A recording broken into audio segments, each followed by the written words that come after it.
And we're back in the car, in the rain, in New York, like we never left.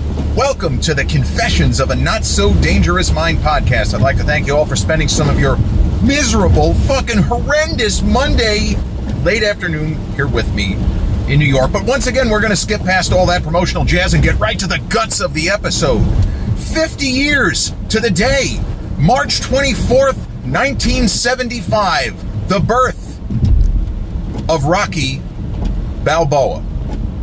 Now you say to yourself, well, Rocky Balboa is a fictional character and there were movies in the 70s. How could he have been born on March 24th, 1975? Well, faithful viewers, for those who don't know this, on March 24th, 1975, a young, somewhat struggling, but not struggling as much as the apocryphal story would seem to suggest, but a struggling young actor named Sylvester Stallone happened to not be working on the night of a world heavyweight championship boxing fight.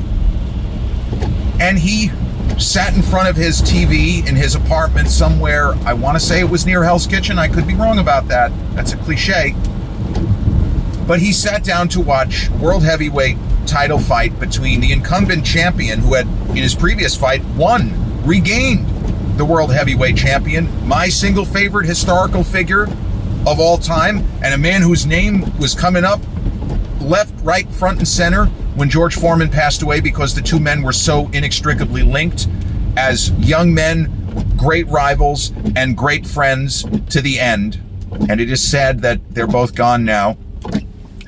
But on March 24th, 1975, in his first title defense, after the miracle, more or less, people considered it a miracle. I mean, you watch the fight, it doesn't really seem that miraculous that Ali ends up winning. It was more the mindset that people had, that Foreman was unbeatable and Ali was done. But in his first fight, after Zaire, he fought a kind of club fighter slash fringe contender named Chuck Wepner. Now, when I say club fighter, the Rocky Balboa who we meet at the beginning of the first Rocky, 1976, and he's fighting this guy Spider Rico. What we're led to believe about Rocky Balboa is that he's at the level of a fringe contender club fighter, more of a club fighter, but not for lack of talent, but for lack of applying his talent properly. And this is a difference in terms of comparing Chuck Wepner with Rocky Balboa.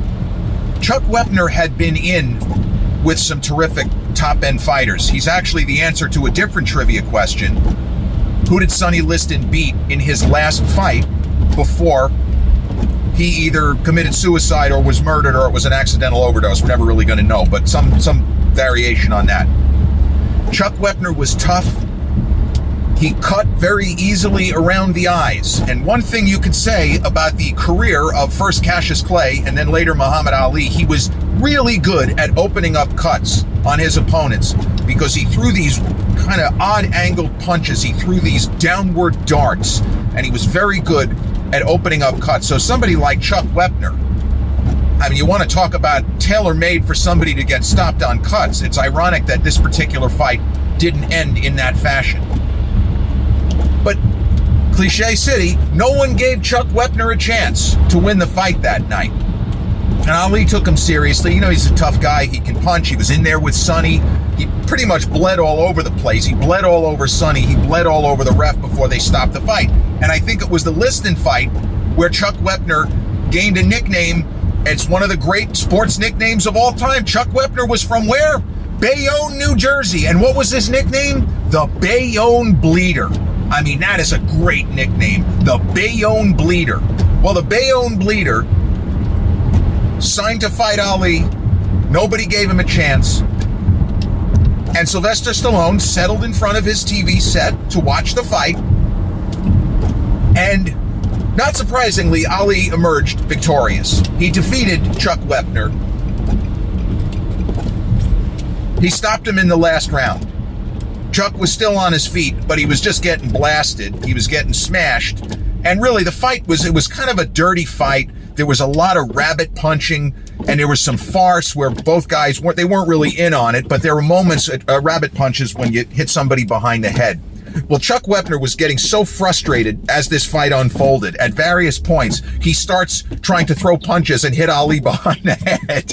And Ali, he wasn't really known as a dirty fighter. He used to do this thing where he would pull his opponent's neck towards him to kind of wrestle with him and like sort of tire him out a little bit. And there were certain fighters that took exception to it. And there were certain referees that just didn't let him do it. And then there are other referees that just, whatever. He's not hurting anybody. It's not technically illegal, although you're not supposed to go like this. But when you're in a clinches, you have a little bit of latitude where what you can do. So maybe Chuck didn't like that Ali was yanking on his neck or anything like that. I don't know. But Chuck started early in the fight throwing these rabbit punches.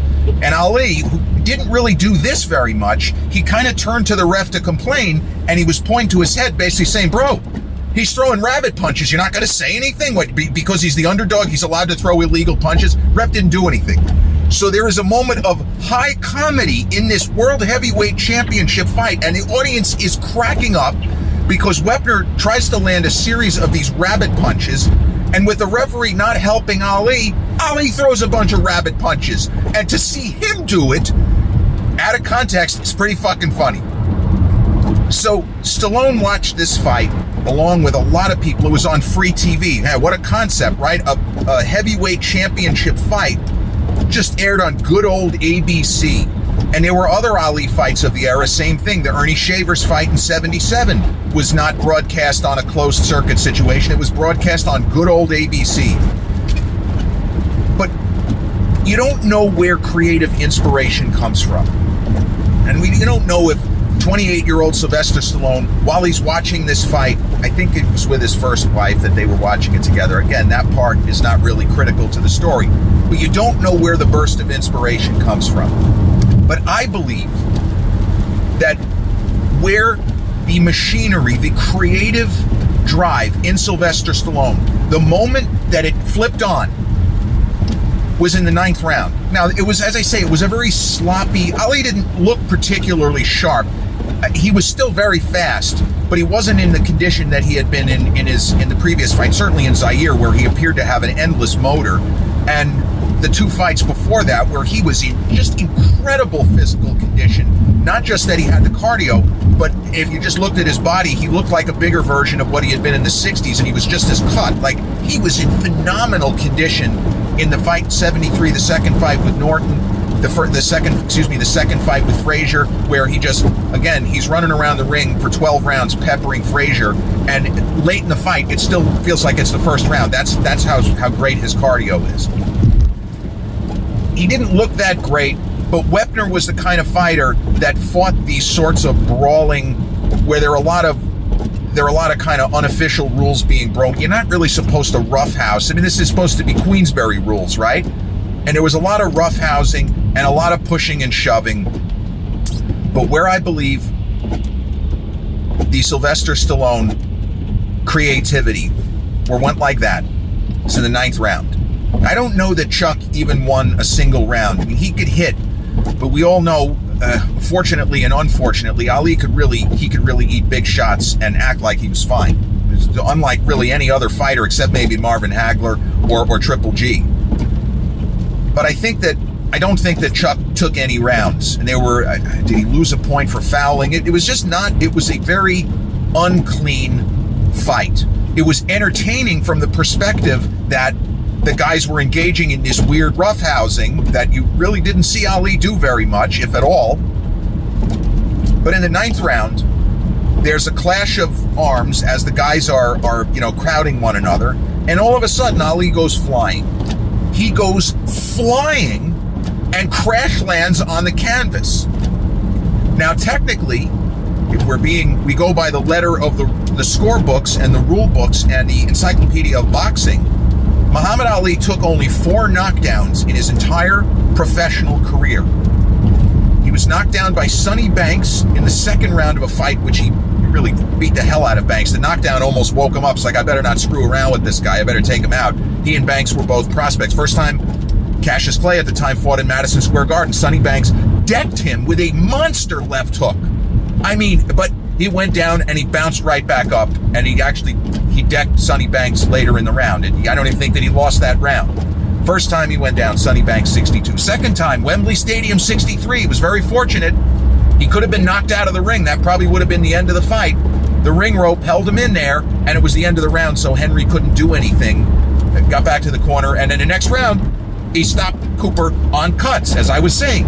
He's very good. He was very good at opening up cuts. And the third and most famous knockdown Ali ever took was in the 15th round of Super Fight 1, the fight of the century against Joe Frazier, where Frazier put him down with a booming, even more of a booming left hook than either Sonny Banks or Henry Cooper. But true to form, Ali was up at the count of 3. Arthur Mercanti had just taken Joe to the neutral corner, and he looked to see if he could pick up the count from the timekeeper. He said, son of a gun's already on his feet.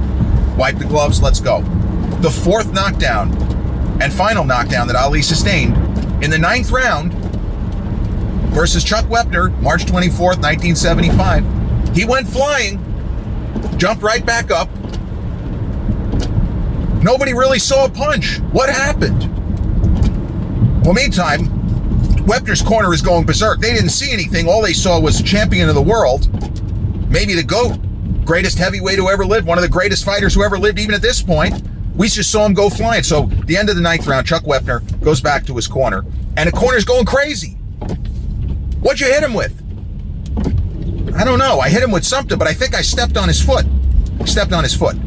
And he kind of landed something. He may have reached out and tapped him on the chest. It was not a clean knockdown. In fact, to call it a knockdown, if the ref had seen him step on his foot, I don't think he would have called it a knockdown, but clearly he didn't see it. So the joke in the corner was, he came back and Wepner said, yeah, I feel okay. I don't know that I really hit him. And then one of the people in his corner, looking across the ring at Ali, he said, I got some bad news for you, Chuck. What's that? He looks like he's mad now. He was embarrassed. Nobody likes to take a knockdown. And I think he screamed at the ref, the guy stepped on my foot. But it counted. And that knockdown, knocking down the champ in a fight that you're not supposed to even be competitive, is what got Stallone's creative juices, his mojo, rising, as they say. And although Chuck lost the fight in the 15th, I don't even know, did he win a round or 2 rounds? It was probably a difficult fight to score because of all the clowning and the shoving and the brawling and everything like that. But Sylvester Stallone, after the fight, he was in a fever, and he talks about this in the Sly documentary, which I highly recommend. It doesn't go as in-depth on Stallone's life and career as the Arnold documentary, which was in 3 parts. Arnold, I guess you could say, is more willing to repeatedly fall on his sword and take accountability for a lot of the high-profile mistakes that he has made, Arnold that is, over the decades.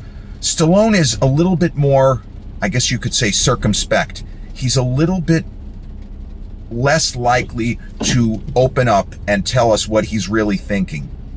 And you can see him being more guarded in the documentary, just called Sly. It's available on Netflix. You can see him being more guarded than Arnold was. And Arnold, again, especially in part 3, he looks horrible.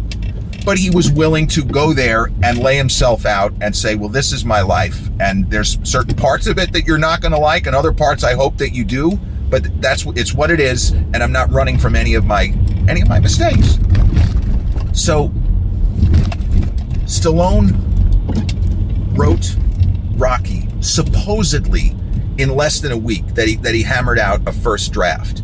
And I don't know if the character was called Rocky, which would have been a tribute either to Marciano or Graziano. I don't know about the first draft, whether his name was Rocky, but he hammered out a first draft and started to show it to people. A couple of friends of his in the business, Henry Winkler, and later became a very successful filmmaker, John Herzfeld, and they told him, this is fantastic. You've got something here. The Apollo Creed character was already very similar to Ali, looked more like a bodybuilder for sure, as played so beautifully by the late Carl Weathers. But the Apollo Creed character was clearly, a big talking, seemingly invulnerable heavyweight champion, although Ali by that point sure as hell wasn't invulnerable. But, for dramatic effect and for fiction, you emphasize, you put greater emphasis on these things. And he thought the first draft that he banged out was ready for him to show to people in the business. And when I mentioned about Stallone not being quite as much of an unknown or a quote-unquote starving, struggling actor, he'd already been in a number of major films by March 24th, 1975. He had shot scenes for a film called Farewell, My Lovely, which was starring one of the all-time greats, Robert Mitchum, as Raymond Chandler's kind of Dark Knight, if you will, Philip Marlowe. In this film called Farewell, My Lovely, he plays he's kind of an antagonistic character, but it's not like a tiny role. He's in a bunch of scenes in this movie.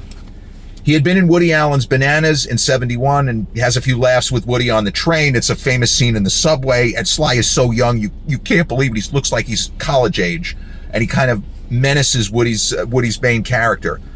But in the film Lords of Flatbush in 1974, with the aforementioned Henry Winkler and Perry King, among others, Sly plays a major supporting part. He was not, Bob Dylan, he was not a complete unknown. He was somebody who people in the business knew who he was, and anybody who had seen Lords of Flatbush had a frame of reference. So he wasn't just a random struggling actor who wrote a script, and how am I going to get anybody to read this script? There were plenty of deal makers, movers and shakers in Hollywood. Even if they didn't know his name, they knew his face. That's the kid from Lords of Flatbush. And this was another really great moment in the documentary.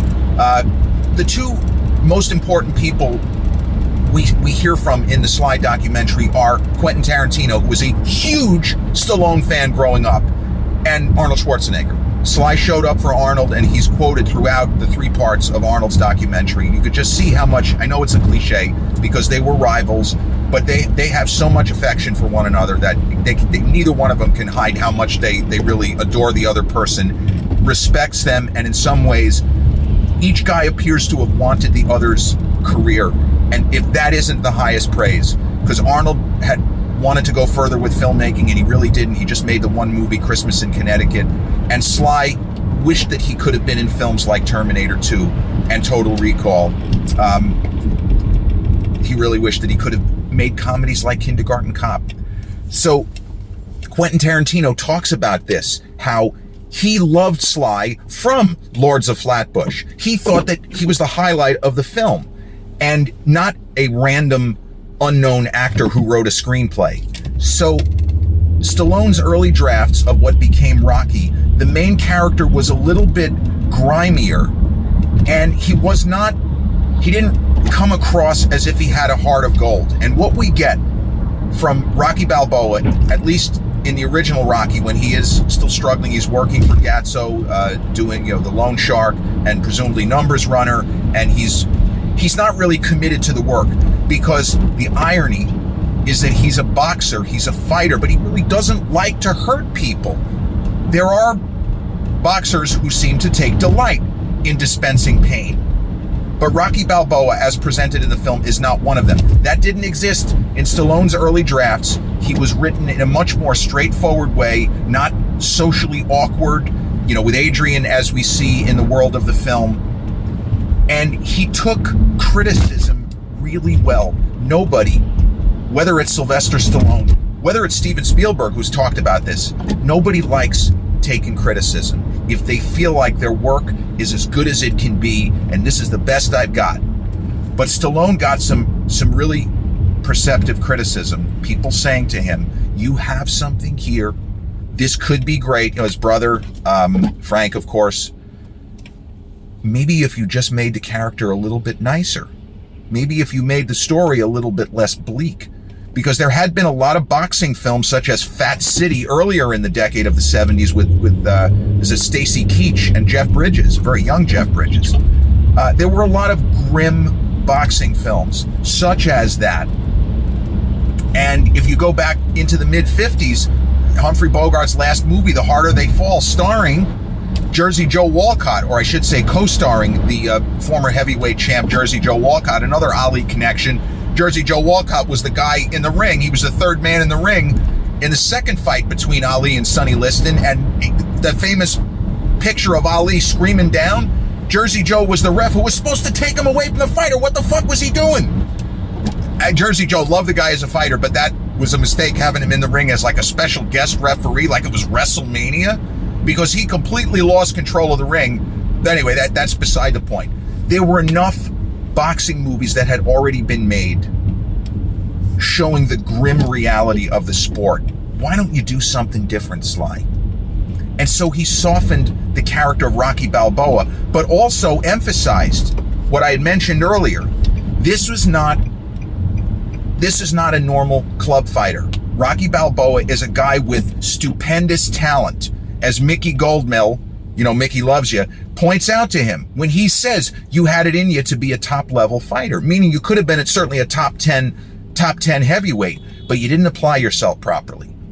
And that's the difference. Chuck Wepner was never going to be more than a fringe contender. I would say that he did incredibly well to be in the ring with somebody like Sonny Liston and to almost go the distance with, yes, it was a somewhat depleted champion. He wasn't anywhere near what he had been, but it was still an incredible achievement. Like, that's a guy who maximized his talent. And so with the adjustments that Stallone made to the script, making the main character more relatable, more likable, less hard-edged, more sweet. He's a really nice guy as we meet him. He doesn't have a mean bone in his body. Again, the irony of what he does for a living. He doesn't have a mean bone in his body. His default setting is kindness. And that's something that had not been seen in any kind of movie such as this in Hollywood. And so they got the right director, John Avildsen, and casting Carl Weathers as Apollo, which I recently talked about on the channel, was an absolute masterstroke. It's almost like it's up there with Christopher Reeve as far as greatest bits of casting in the history of Hollywood. Just an incredible stroke of good fortune that Carl read for the part when he did, and impressed Stallone. And I'll repeat this ridiculous story for those who don't know it. When he read with Stallone, he didn't know that he didn't know who he was. Maybe he hadn't seen Lords of Flatbush. He thought he was reading with a random guy auditioning for the lead role, or maybe it was just a stand-in, somebody's brother that was going to read the lines. And when Carl read for Apollo Creed, they did the scene of announcing the fight. He supposedly finished the audition, and Carl was angry. He was convinced he had blown it. He said, I fucked up the audition. That stupid kid I was working with was terrible, and he was throwing me off. When that got back to Stallone, he said, hey, oh, I like him. And they hired him. So he insulted the star, and Sly liked the fact that the guy was not afraid to speak his mind like an Apollo Creed. And he said, no, Carl's perfect. Let's make a movie. And so Stallone only wanted to sell the script to someone who presumably, again, I keep bringing this up, but it bears repeating, someone who had seen the Lords of Flatbush and believed that he could play the lead. He didn't just want to sell the script to sell the script. It wasn't enough for him. He saw himself as playing the main character in the film. And so now they're on the outs, and it's been obviously controversial, and Sly is still upset about this. But the guy that in the business who wanted Sly to play the lead and was okay with it because he made less money. It's kind of ironic. He made less money for the script. But that was like, those were his terms. Irwin Winkler. And the other coordinating producer was Robert Chartoff, which I don't think that Sly ever had an issue with him. And the issue with Winkler was just that Irwin, or maybe at a certain point in time, because he's in his 90s, the Winkler family would not let Sly gain or own a piece of the character that he created. But in the world of Rocky 1, like, it has nothing to do with the marketing. I just was throwing that out there so you understood why Sly was so salty a couple of years ago. He just thought that the Winkler family, they were just taking blood from a stone, as they say. But they went ahead and they made the movie. It was not a big budget. It feels like it should have been a big budget, but it really wasn't. The fight scenes were so well choreographed. You know, the guys, there's some great footage, some kind of scratchy old footage on YouTube of a very young Carl and Sly going through their paces, trying to get the positioning and the blocking and figuring out exactly who's going to stand where at what moment. All of this incredible stuff. So they went ahead and they made the movie, and Avildsen edited his cut. And when they screened it, when he finally finished the cut and they screened it, the first couple of test screenings didn't go that well, and it's doesn't really make sense, because this was a sort of film that's a crowd pleaser, and it was always going to be a crowd pleaser. This is not like 14 years later. Speaking of, I think Robert Chartoff was one of the coordinating producers on Goodfellas. That's a film that you can understand audiences not quite coming out of the theater saying, oh my God, I love this movie. Because Goodfellas is not a crowd pleaser. But Rocky is the sort of rah-rah film you would have expected would score very highly with preview audiences. So in the documentary, both Sly and Frank Stallone tell the story that we thought that this film was a dud because that first test screening was such a disaster. But then, and this is why you shouldn't go too crazy with test screenings, and it's also why, thank goodness, Martin Scorsese, 14 years later, was able to convince the studio executives, don't take my film away from me. Don't hide it. This audience just had the wrong idea, and the studio executives also didn't like Goodfellas. They thought it was a disaster. Trust that the audiences and critics are going to get it. We're fine. And Rocky, when it finally screened for critics were over the moon. And whatever disaster of screenings it was, as far as test screenings, distant memory. The film came out. It was an enormous box office hit and ended up winning the Oscar for Best Picture in a year that, speaking of Martin Scorsese, I'm sorry, the best film of 1976 is Scorsese's Taxi Driver. And Best Actor is Mr. De Niro, Bobby D as Travis Bickle. It's in a transcendent performance, maybe the best performance by an actor in a Hollywood film in the last 50 years. That's how good he is. And I love Peter Finch in Network, but I would have rather Stallone win Best Actor than Peter Finch in Network. But that's, as I like to say, that's neither here nor there. The success of Rocky spawned a franchise that 50 years later, with the Creed movies, is still an ongoing source of revenue for the studios and source of gossip and source of excitement. If Michael B. Jordan gets it together, especially if he brings Stallone back to play Balboa once more, it is incredible what this franchise became. The enormous monolith of all the Rocky movies, the tie-ins, the video games, the merchandising, everything connected to it. And Stallone had two characters where you could say that, Rambo and Rocky. But it all started 50 years ago tonight.